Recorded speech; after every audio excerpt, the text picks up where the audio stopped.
السلام عليكم، مرحبا بكم في القناة وفيديو جديد. اليوم ان شاء الله هو تتمة الفيديو ديال البارح. كيف ما كتشوفوا الطاجين اللي خليته ليله كامله في الماء جبدته عملته فوق هذيك الفوطه كيستقطر. وهذا هو العسل اللي حضرناه البارح، برد تماما وتقال. هذا هو القوام ديالو.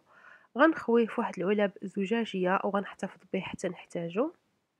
واخا انا اليوم كنت عواله انني نحضر واحد المعسله ولكن ما كتبش، لانني دائما كنقول اليوم غادي نعمل ونعمل ونعمل ولكن ما كيقدنيش الوقت.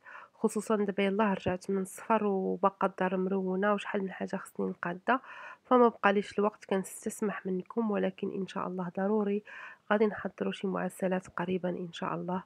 فانا قررت ما نبقاش نقول غدا غادي نعمل وغدا غادي نعمل، غدا ناخذ كل نهار بنهار ونشوف شنو غادي يوقع فيه. فكيف ما كتلاحظوا هذا هو العسل، القوام ديالو كيجي ثقيل، ويعني لا الشكل ديالو ولا الطعم ديالو كيجي رائع. كنصحكم تجربوا هذه الوصفه هذه. بالنسبه للطاجين، من بعد ما خليته استقطر واحد شويه غندهنو بشويه ديال الزيت اللي بغيتو، اما زيت نباتيه او زيت الزيتون اللي متوفر عندكم، وغنخليه يشرب مازال واحد شويه عاد غندخلو الفران. هو في الحقيقة الطاجين ملي كيكون جديد كيشرب بزاف، وأي حاجة وضعناها فيه غادي يشرب. هذاك الماء اللي شربو راه غادي يتبخر وغادي يتعوض بالزيت، يعني كل ما طيبنا فيه كل ما كيزيد يشرب، وكل ما طيب فيه كيجي بنين وأحسن. بالنسبة للخبز ديال اليوم غنحضروا الخبز ديال الشعير. انا في الحقيقه ما كنتش كنلقى الدقيق ديال الشعير، ولكن هاد المره لقيته في الكرون فري، ماشي هذاك الصغير، واحد كبير. ف يعني كنت كنلقاه ولكن بأثمنة خيالية في أمازون، ودابا لقيته بثمن مناسب. كيلوغرام هذا هو، باش كيتباع والشكل ديالو تقريبا أقل من 2 ديال الأورو. هنايا عملت تقريبا واحد 600 غرام ديال الدقيق ديال الشعير. غنضيف عليه تقريبا واحد 150 غرام ديال الفينو، و150 غرام ديال الدقيق الأبيض أو الفرينة. ممكن تزيدوا أو تكتروا. أنا بغيت نكتر من الدقيق ديال الشعير لأن كيعجبني بزاف. غنضيف واحد الملعقة كبيرة تقريبا ديال الملح، واحد الملعقة وشوية ديال السكر. غنضيف 2 معالق صغار ديال خميرة الخبز، وغادي نضيف 2 معالق كبار ديال الياغورت الطبيعي اللي هو كيعتبر محسن للخبز. ممكن تستغناو عليه وتضيفوا الحليب بودرة إلى عندكم، أنا ما عنديش فاستعملت الياغورت الطبيعي. تقريبا واحد كاس صغير، ما كاملش، يعني هكذا 2 معالق كبار. وغنضيف ايضا 3 د المعالق كبار ديال زيت الزيتون. حنا كنعرفوا الخبز ديال الشعير كيتواتى مزيان مع زيت الزيتون. ممكن ايضا نضيفوا الحبوب ديال الكتان، ممكن تضيفوا الحبوب ديال الكمون، ممكن تضيفوا اللي بغيتو في هذا الخبز هذا. انا غنخليه هكذا طبيعي وغنبدا غنعجنو في العجانه. طبعا ممكن تعجنوه في الوصله في القصعه عفوا بكل سهوله. وغنبدا نضيف الماء دافي حتى نحصل على واحد العجينة اللي كتكون لزجة. كلما كانت العجينة رطبة مرخوفة كلما كيجي الخبز هشيش في الاخر. واخا هو الحلاوة ديال هذا الخبز هذا هو انه كيجي شوية قاصح. في الرأي ديالي انا كيعجبني هذاك اللي كيكون فيه الدقيق ديال الشعير كتر من الدقيق الابيض. كيجي شوية قاصح وما كيتنفخش بزاف. هنايا من بعد ما تعجن تقريبا واحد 10 ديال الدقائق غادي نغطيه ونخليه يرتاح 10 دقائق ونعاود نعجنو واحد 5 ديال الدقائق أخرى قبل ما نغطيه ونخليه يخمر. هنا ضروري ما تبقاو تقيسوا الماكينة ديالكم العجانة باش تحضروا الموتور واش كيسخن ولا لا، لأن إلا سخن الموتور بزاف تقدر تخسر. هذا هي العجينة ديالنا. غندهنها بشوية ديال زيت الزيتون وغنغطيها. طبعًا غنغطيها بالبلاستيك الغذائي لأن الجو بارد، فغتاخد واحد الوقت طويل باش تخمر. أنا خدات لي تقريبًا ساعة ونص باش خمرات ضاعف الحجم ديالها. فنغطيها بالبلاستيك الغذائي وبواحد الفوطة ونخليها تخمر حتى يتضاعف الحجم ديالها. كيف ما قلت أنا خدات لي تقريبًا ساعة ونصف.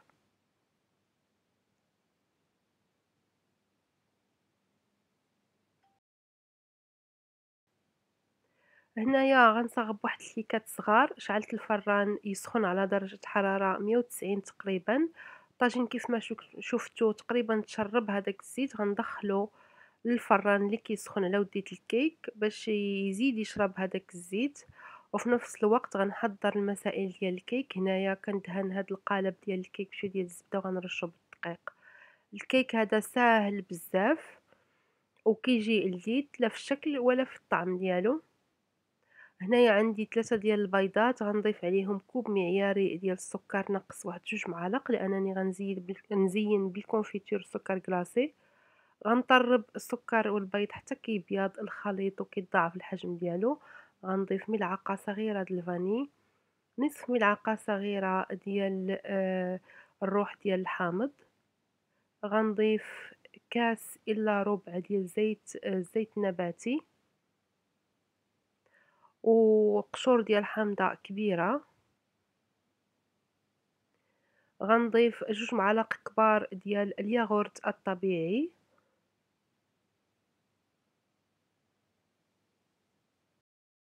خلطوا هاد المسائل السائلة مع بعض البعض جيدا قبل ما نضيفوا الدقيق اللي هو كاس ونصف، كاس معياري ونصف.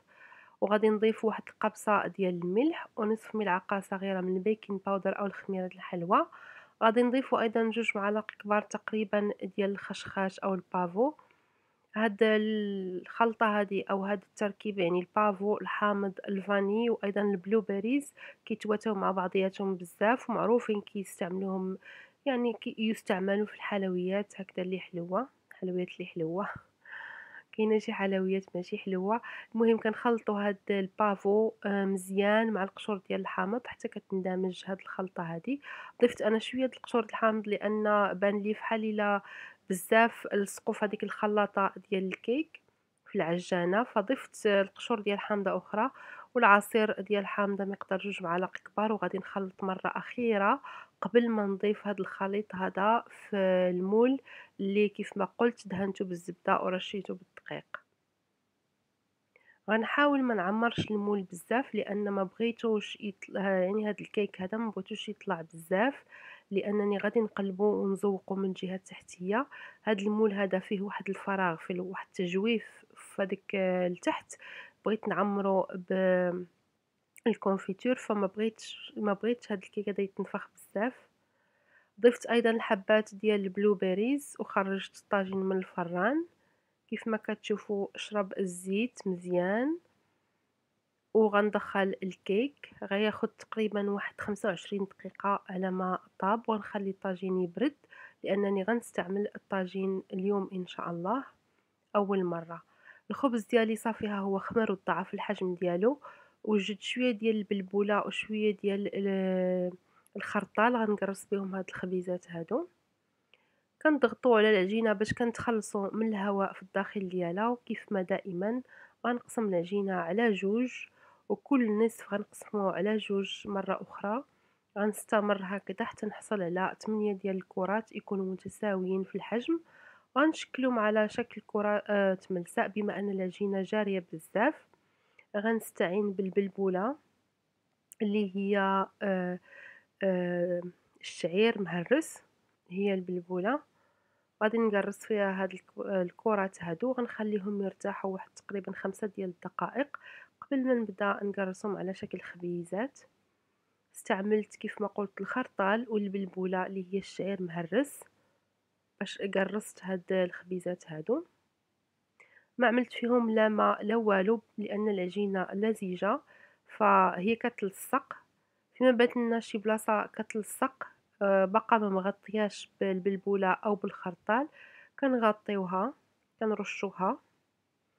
وغنوجد واحد الصينيه فيها ورق الطبخ وغنحط فيها هاد الخبيزات هادو وغنقطعهم. طبعا غنفلحهم في هذا الشكل هذا. غنغطيهم ونخليهم يخمروا. خداو تقريبا واحد ساعه ونصف على ما تنفخوا. كيف ما قلت لكم هاد الكميه ديال الشعير في هاد الخبيزات هادو بزاف فما غاديش يخمروا بزاف. خداو لي ساعه ونصف تقريبا على ما خمروا. هادو هما الكيكات ديالنا خرجوا من الفران. غنخليهم يبردوا واحد 10 ديال الدقائق قبل ما نحيدهم من المول.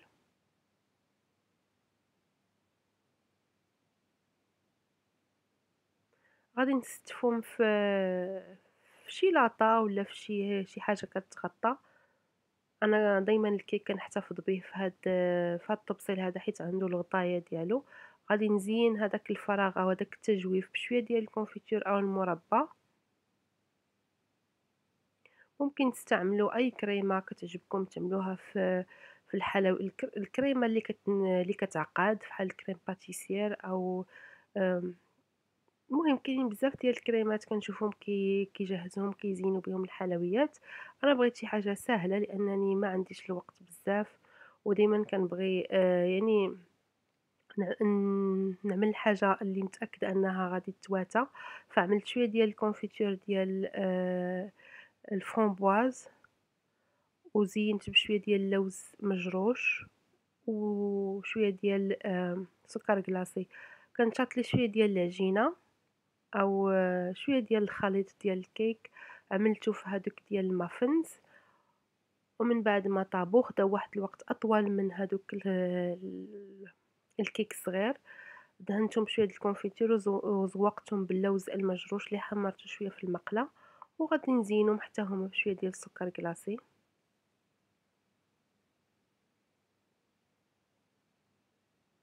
وهادو هما الكيك ميني كيك ديالنا واجدين، جاو لذاذ بزاف وخفاف. وفعلا هذيك الخلطة ديال البافو والحامض وايضا الفاني والتوت الازرق كتواتى مزيان، كتجي واحد الحاجة لذيذة واخا هو غير كيك عادي.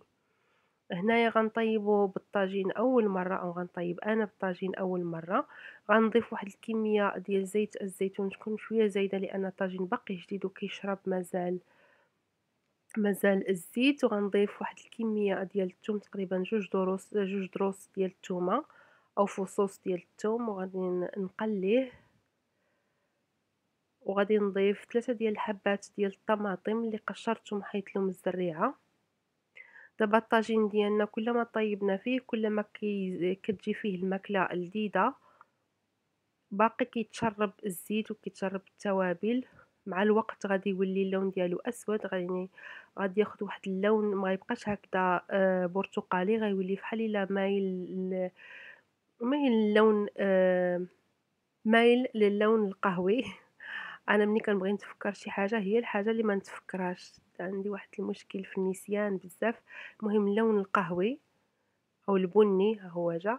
وضفت شويه القزبر المعدنوس وواحد الطرف ديال الفلفل اللي البرتقالي، غير باش نضيف نزيدو من القيمة الغذائية ديال هاد الطاجين هذا، وخليتهم يتقلاو. بالنسبة للكفتة غنتبلوها عادي بالملح، الفلفل الأسود، شوية ديال الكركم وشوية ديال الكمون، وغنخلطهم مزيان. وغادي نشكلو كويرات صغيرة يعني فحال دائما طاجين ديال الكفتة العادي. ممكن تستعملوا البصل إلا بغيتو في هذا الطاجين هذا.